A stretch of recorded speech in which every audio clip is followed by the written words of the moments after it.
ራእያችን የተዋህዶ ሃይማኖታችንን ማስፋፋት ቤተክርስቲያናችንንም መጠበቅ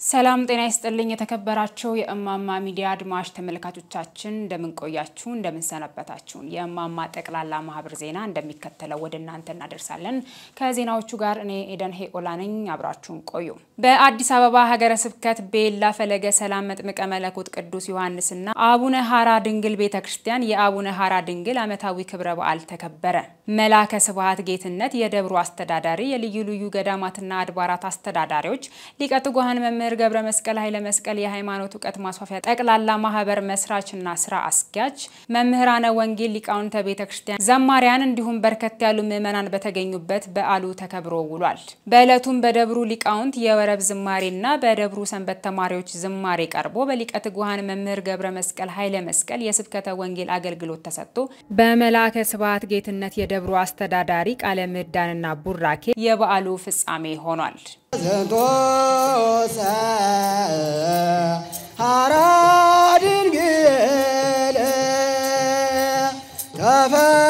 ተፈነወ ወሳምድረ ዘንቶሰ ሐራ ድንግል ተፈነወ ወሳምድረ ዝናብ ዓለም የተሰማ ሐራ ድንግል ባርከን ቀድሰ ልጆችህን በእውነት አማልደን ባርከን ቀድሰ ልጆችህን በእውነት አማልደን ቅዱስ ጳውሎስ አንድ ቦታ ሲያስተምር ለማይታወቅ አምላክ እንሰግዳለን የሚል አገኘ እናንተ እኛ የሚታወቀው የተሰቀለው ክርስቶስን እንሰብካለን አለ ደስ ይበላችሁ ብለውናል የሚታወቀውን ክርስቶስን እንሰብካለን እናንተ ግን ለማታውቁት አምላክ ትሰግዳላችሁ አላችሁ በዚህ ምክንያት እስከ 3-4 ትውልድ ድረስ ተረግሟል ማለት ነው በእጃቸው ሳይጨብጡ አው ባይናቸው ሳያዩኝ የሚያምኑብኝ ብፁዓን ናቸው እንደተባለ በኒ ያመኑ ሰዎች እስከ 1000 ትውልድ ዘር ማንዘራቸው እስከ 1000 ትውልድ ድረስ እመምር እኔ አምላክህ ቀናተኛው አምላክህ እግዚአብሔር ነኝ ይላል እሱን የመሰሉት ደግሞ እሱን እንዲያመልኩ እሱን እንዲከተሉ አው የሱን መልክ እንዲይዙ ወሰነ አለ የሱን መልክ እንዲመስሉ የወሰናቸው ደግሞ ጠራቸው ደስ ይበላችሁ ለመድኃኒዓለም የጠራቸውን ደግሞ አጸደቃቸው ደስ ይበላችሁ ለመድኃኒዓለም አራተኛ አከበራቸው ደስ ይበላችሁ ለመድኃኒዓለም አሁን 4 ነገር የጨረሱት መንግስተ ሰማያት ገብተዋል ደስ ይበላችሁ ለመድኃኒዓለም አው በቃ እነዚህ በቅተዋል ባሉን ባለፍሳ ባለ ክብር ያድርግልን መድኃኒዓለም ክርስቶስ እጁን ዘርግቶ ይባርካችሁ ጤናችሁን ይስጣችሁ ቦታውን ሰላም ያድርግልን እንዲህ ብለን ስሙን እናመሰግናለን አባታችን ሆይ በኦሮሚያ ብሔራዊ ክልላዊ መንግስት በምስራቅ አርሲ ዞን አስተዳደር በጉና በመርቲ በሸርካና በሆሎንቆ ዋቤ ወረዳዎች ውስጥ በሚገኙ የኢትዮጵያ ኦርቶዶክስ ተዋሕዶ ቤተክርስቲያን እምነት ተከታዮች ላይ በተፈጸመው ግድያ ቋሚ ሲኖዶሱ መግለጫ ሰጠ በኦሮሚያ ብሔራዊ ክልላዊ መንግስት በምስራቅ አርሲ ዞን አስተዳደር በጉና በመርቲ በሸርካና በሆሎንቆ ዋቤ ወረዳዎች ውስጥ በሚገኙ የኢትዮጵያ ኦርቶዶክስ ተዋሕዶ ቤተክርስቲያን እምነት ተከታዮች ላይ ጥቅምት 14 ለ15 አጥቢያ ቀን 2018 ዓ.ም በጉናና መርቲ ወረዳዎች 17 ክርስቲያኖች ጥቅምት 17 ለ18 አጥቢያ ቀን 2018 ዓ.ም በሸርካ ወረዳ 3 ክርስቲያኖች እንዲሁም ጥቅምት 18 ለ19 አጥቢያ ቀን 2018 ዓ.ም በሆሎን ሆሎንቆ ዋቤ ወረዳ 5 ክርስቲያኖች በድምሩ በጥቅምት ወር 2018 ዓመተ ምህረት ብቻ 25 ኦርቶዶክሳውያን ወገኖቻችን ሀገራችንና ምድራችንን ብለው በሰላም በተገኙበት በድንገት ማንነታቸው ባልታወቀ ታጣቂዎች በአሰቃቂ ሁኔታ እንደተገደሉና ግድያውም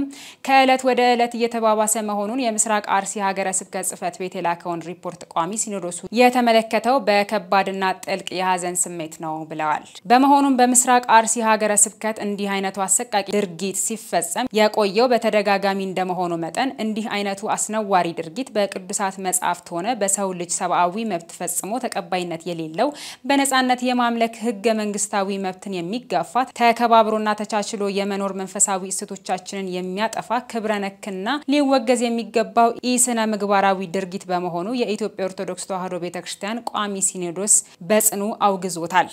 በመሆኑም ጉዳዩ በቀጥታ የሚመለከታቸው መንግስታዊ አካላትም ይህን ኢሰብአዊ የሆነ ተግባር በጽኑ በማውገዝና በህገ መንግስቱ የተረጋገጠውን በህይወት የመኖርና የእምነት ነጻነት መብትን እንዲያስተካክሉና ይህን አስነዋሪ ድርጊት የፈጸሙትን ህገወጥ ግለሰቦች ለህግ በማቅረብ የህግ የበላይነትን ከማረጋገጥ በተጨማሪም በቀጣይ እንዲህ አይነቱ ህገወጥ ተግባር እንዳይደገም አስፈላጊውን የህግ ከለላ በመስጠት ኃላፊነታቸውን እንዲወጡ ቋሚ ሲኖዶሱ መንፈሳዊ ጥሪውን ያስተላልፋል ብለዋል።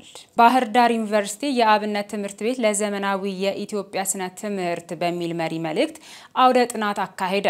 በአውደ ጥናቱ የግዕዝ ቋንቋ ጥናት ለኢትዮጵያ የእውቀትና የምርምር ዘርፍ ስላበረከተው አስተዋጽኦ በዘርፉ ታዋቂ ምሁራን የጥናት ስራዎች ቀርበው ውይይት ተደርጎባቸዋል። በባህር ዳር ዩኒቨርሲቲ መምህርና ተመራማሪ ሙሉ ቀን አንዱ ዓለም ዶክተር ባህር ዳር ዩኒቨርሲቲ በመጀመሪያና ሁለተኛ ዲግሪ የግዕዝ ቋንቋን በማስተማር ላይ እንደሚገኝ አስታውቀዋል። በቅርቡ ደግሞ የሶስተኛ ዲግሪ ለመጀመር በዝግጅት ላይ መሆኑንም ጠቅሰዋል። ዓለም ላይ በርካታ የከፍተኛ ትምህርት ተቋማት ግዕዝን እያስተማሩ እንደሚገኙም ተናግረዋል።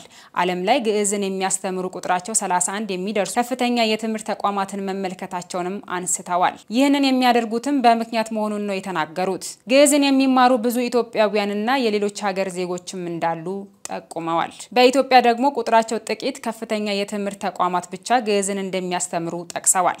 ኢትዮጵያ ብዙ ታሪኮች ቢኖራትም በትክክል አልተጠናችም ነው ያሉት። ስለ ኢትዮጵያ ሌሎች ሀገራት አጥንተው ከሚናገሩ ኢትዮጵያውያን ግዕዝን በመማር ታሪክን በማንበብና በመመራመር ማንነቷን ሊናገሩ እንደሚገባም ጠቅሰዋል። ወጣቱ ትውልድ ግዕዝን በመማር ይህን እንዲረዳና እንዲነቃ ለማድረግ አውደ ጥናቱ መዘጋጀቱንም አንስተዋል። ከታችኛው የትምህርት ደረጃ ጀምሮ የራስን ቋንቋ መማር እንደሚገባም ተናግረዋል። የአውደ ጥናቱ ተሳታፊዎች በግዕዝ ቋንቋ ትልልቅ መጽሐፎች መጻፋቸውን ነው የተናገሩት። እነዚህ ጥንታዊ መጽሐፎችንም ለመረዳትና ለመመራመር የግዕዝ ቋንቋ መማር አስፈላጊ መሆኑንም አንስተዋል። አሁን ላይ ያለው ትውልድ ግዕዝን በመማር የሀገርና የአባቶችን ታሪክ በማጥናት ለትውልድ ማስተላለፍ እንደሚገባም አንስተዋል። ግዕዝ የሁሉም ኢትዮጵያዊ ቋንቋ መሆኑንም ተናግረዋል። ባህር ዳር ዩኒቨርሲቲ ለጉዳዩ ትኩረት ሰጥቶ አውደ ጥናት ማዘጋጀቱን ሊቀጥል የሚገባ ተግባር መሆኑንም ተናግረዋል። በአውደ ጥናቱ የማጠቃለያ መርሃ ግብርም አብነት ለኢትዮጵያ ዘመናዊ ትምህርት በሚል ርዕስ በተለያዩ ምሁራን የተጻፉ ጥናታዊ ጽሑፎችን በማደራጀት የተዘጋጀና በመርሻ አለኸኝ ዶክተር አርትዖት የተሰራለት መጽሐፍም ተመርቋል። መረጃውን ያገኘነው ከአዲስ አበባ ሀገረ ስብከት ሚዲያ አገልግሎት ነው። ውድ ተመልካቾቻችን ለዛሬ ያጠናቀርንላችሁ ዜናዎች እነዚህን ይመስሉ ነበር። ከታች በምትመለከቷቸው አድራሻዎቻችን ማህበሩን እንድትደግፉ በአክብሮት እየጠየቅን ቀጣይ በሌሎች ጥንቅሮች እስከምንገናኝ ቸር ያቆየን።